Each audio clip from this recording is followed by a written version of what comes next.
pessoal, tudo bem? Sou a professora Ana Cláudia, professora de Química, sou bacharel em Química pela UFG, sou licenciada em Química pela UEG, sou mestre em Ciências Farmacêuticas e especialista em controle de qualidade na indústria farmacêutica. Estou retornando de uma licença maternidade, estou muito feliz com esse retorno e a partir desse momento quero dizer que vocês podem contar comigo.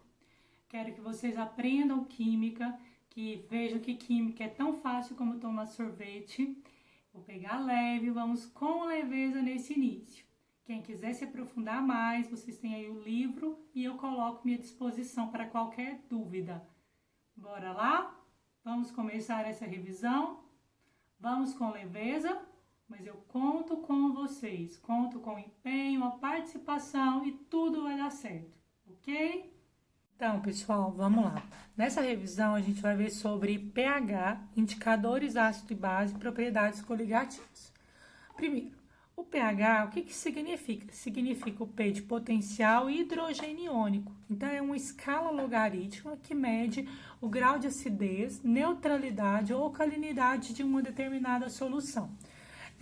Na folha de revisão, o professor passou para vocês qual que é a fórmula do pH. E é muito importante a gente conhecer a escala de pH. A escala do pH ele vai de 0 até 14. Então, essa é a escala de pH. O pH 7 é o pH neutro. Então, quando eu meço um pH de uma solução que deu 7, eu tenho pH neutro. Abaixo de 7, eu tenho soluções ácidas. E acima de 7 a 14, eu tenho soluções básicas. E o que é importante? A acidez e a basicidade, ela se cresce para as extremidades, isso que a seta está mostrando. Então, quanto mais próximo de 14, mais básica, ou seja, mais alcalina é uma solução. Ou seja, tem uma base mais forte. Quanto mais próximo de 0, eu tenho um ácido mais forte, ok? Isso é importante a gente saber. Aqui... Da onde que veio, então, esse pH, potencial hidrogeniônico? Foi baseado através dessa reação aqui que a gente vê o produto iônico da água, que a água, ela se auto-ioniza, e aí na reação, veja aqui no produto o íon hidrônio e o íon hidroxila. O hidrônio, ele é um cátion que simplificadamente muitos colocam só H+, que é o hidrogênio. Mas o correto é hidrônio, mas é a mesma coisa, alguns livros ainda trazem como H+. O H3, ou mais que o hidrônio, vai medir a acidez. E o OH- vai medir a basicidade, a neutralidade. Porque eu estou falando, vem de ácido de arrênios e base de arrênios. Então, quando a concentração, o colchete significa concentração. Quando a concentração de H+, o hidrogênio, é igual de OH-, eu tenho uma solução neutra, que é o pH 7. A concentração é 10 a menos 7, mas como é um log negativo, eu tenho o resultado 7. E vai até 14 a escala por causa desse produto iônico aqui da água. O que a gente precisa saber também? A água, quando ela é pura, eu posso considerar que ela está próximo do pH 7, neutro. Ainda bem, né? Porque nós não podemos tomar uma água que seja nem muito ácida, nem muito básica. Mas isso vai depender ainda mais da água mineral de algumas fontes, às vezes depende da localidade das fontes. Que tipo de rocha que tem, às vezes varia um pouquinho o pH, mas próximo de 7. Quando eu tenho, então, solução de hidrônio igual, a concentração igual de hidróxido, eu tenho solução neutra. Se a concentração do hidrônio, que representa o hidrogênio, é maior do que a da hidroxila, eu tenho uma solução ácida. Quando a concentração de hidroxila é maior que a do hidrônio, a hidroxila é maior, eu tenho a solução básica ou alcalina. Ok? Aí tá a fórmula, né? pH é menos log da concentração do H3 ou mais, que é o hidrônio, ou H+, que alguns livros trazem, e aí resolvendo, por isso que dá o pH 7. Então, solução neutra, repetindo mais uma vez, pH 7. Abaixo de 7 pH, eu tenho solução ácida. Acima de 7, eu tenho uma solução alcalina ou básica. Aqui eu tenho uma escala numérica com alguns alimentos, para a gente ter curiosidade, né? O suco gástrico, que é o suco do estômago, a gente tem pH baixíssimo, né? Bem próximo de 1. Qual ácido que tem no suco gástrico? O ácido clorídrico, né? Que é muito importante para quebrar os alimentos e fazer a digestão, para ser liberada as vitaminas, gorduras, etc. Eu tenho o limão, eu tenho aqui o que é o ácido cítrico, o vinagre, que eu tenho o ácido acético, né? Frutas cítricas também tem pH baixo. E por que às vezes a gente coloca também limão, vinagre na salada? É para isso, é também para ajudar a baixar um pouco o pH e quebrar, ter uma melhor digestão. Então, mais próximo de 0 eu tenho ácidos mais fortes. Mais próximo de 7, os ácidos já não são tão fortes, são chamados ácidos fracos, né? Do mesmo jeito. A extremidade, próximo do 14, eu tenho bases fortes. Soda cáustica, né? Que faz sabão, detergentes, produtos de limpeza, que eles vejam, sempre tem produto amônia. Por isso que são pHs, amônia é uma base, por isso que o pH está aqui próximo de 11, mais ou menos. E algumas outras coisas, tá pH mais próximo de 7, eu tenho bases fracas. Como que eu meço pH? Tem vários jeitos.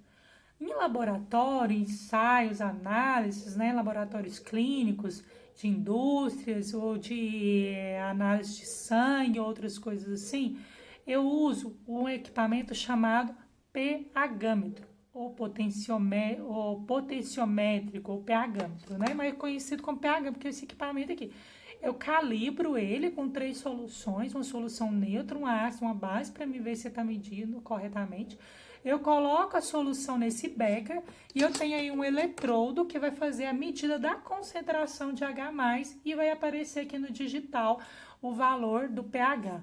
Ou também eu posso usar indicadores mais simples, se eu for para um lugar, por exemplo, que não tem energia elétrica, não tem como eu usar um pH, então eu estou fazendo uma análise de campo, eu quero medir o pH lá do esgoto, lá onde está caindo o esgoto, eu não quero carregar a amostra, eu quero medir, por exemplo, o pH da água lá na nascente, sem carregar a amostra para evitar contaminação. Eu posso medir, usar essas fitas indicadoras de pH. Elas são menos exatas, mas também medem, tem algum erro, cada uma vem escrito o erro, mas são muito práticas também, né? E também nós temos os indicadores químicos como substâncias, que, como o professor explicou anteriormente, numa titulação, a maioria das titulações ácido-base, eu utilizo indicadores. Os indicadores mais comuns são esses aqui. Por exemplo, a fenolftaleína é um indicador ácido básico muito comum, que ela muda do incolor para o vermelho. Temos aí também o alaranjado de metila, que é o primeiro aí do vermelho para o amarelo alaranjado. O azul de bromotimol é muito famoso, conhecido, pH que ele acontece a viragem é essa. Então, se eu tenho pH azul de bromotimol abaixo de 6, ou seja, uma solução ácida, e eu pingar esse indicador numa água, a solução vai ficar amarela.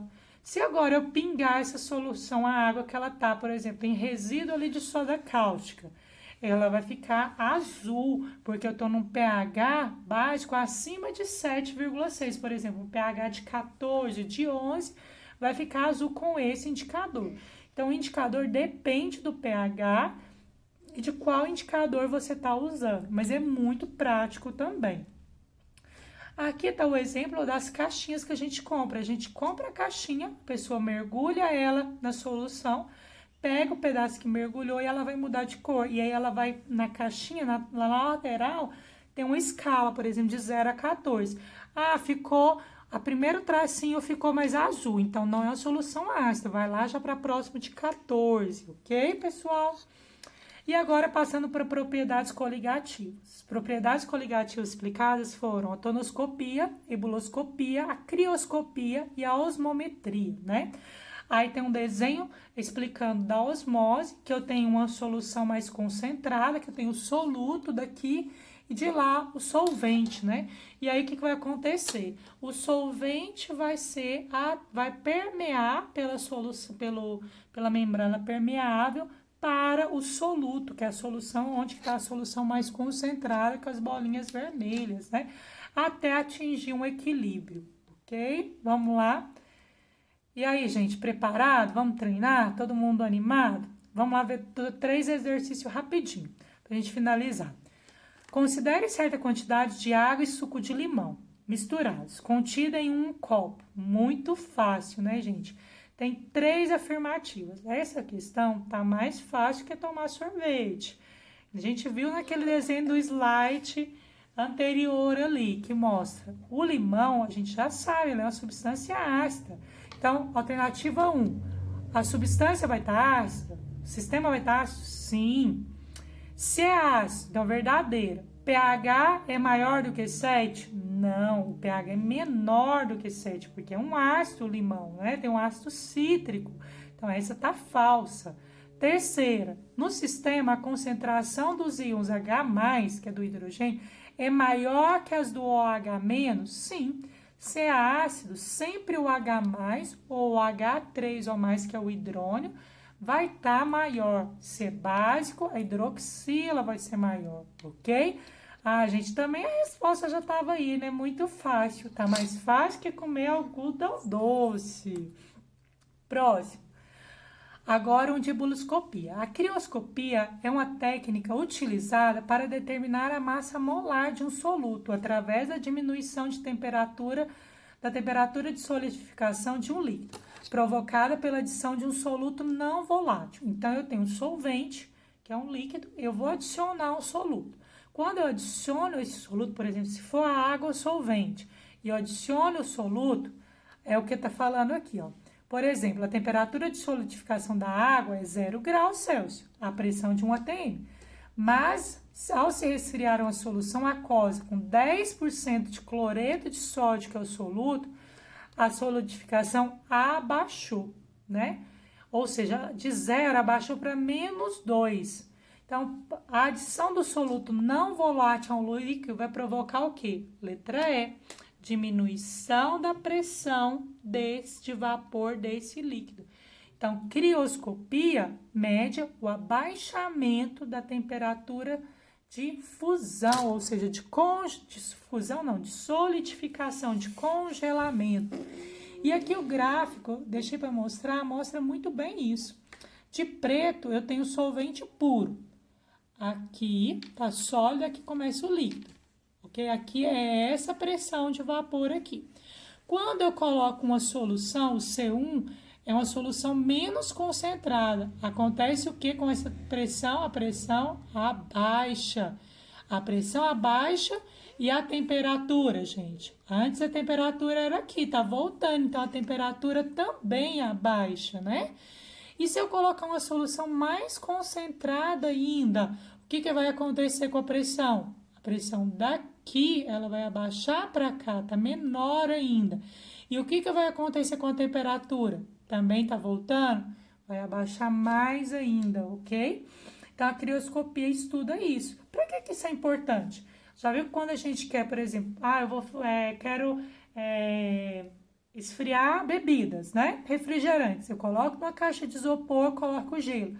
Para esfriar mais rápido, o que eu faço? Eu jogo sal. Porque quando eu tô jogando sal, eu tô jogando ali um soluto não volátil.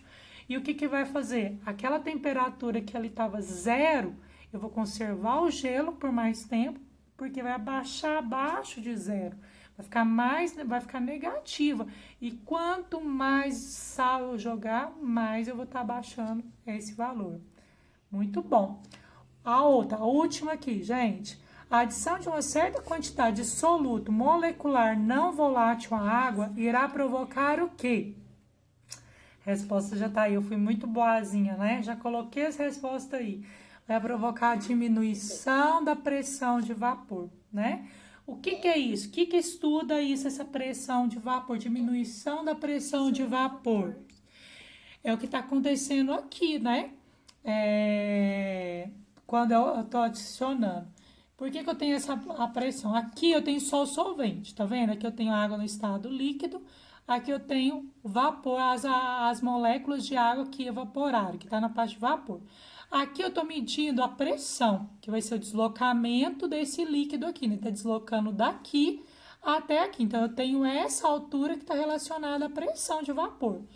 Quando eu coloco o soluto, o que que acontece?